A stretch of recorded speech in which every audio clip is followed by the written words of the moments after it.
കാഴ്ചപരിമിതിയുള്ള വൃദ്ധനെ ഇടിച്ചു തെറിപ്പിച്ച ബൈക്ക് യാത്രക്കാരൻ.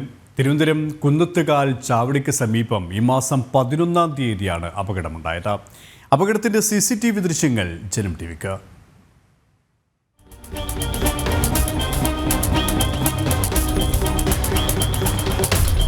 കുന്നത്തുകാൽ ചാവടിക്ക് സമീപം ഈ മാസം 11-ാം തീയതി വൈകുന്നേരമാണ് സംഭവം. കാഴ്ചപരിമിതിയുള്ള വൃദ്ധനെ ബൈക്ക് യാത്രക്കാരൻ ഇടിച്ചു തെറിപ്പിച്ച ശേഷം നിർത്താതെ പോയി.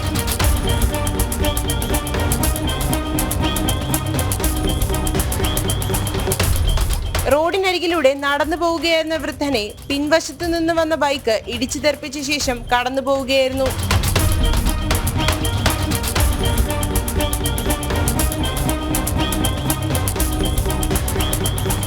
ബൈക്ക് യാത്രക്കാരൻ കുന്നത്തുകാൽ ജംഗ്ഷനിൽ നിന്ന് മണവിള ഭാഗത്തേക്ക് പോയി എന്നാണ് പോലീസ് പറയുന്നത്.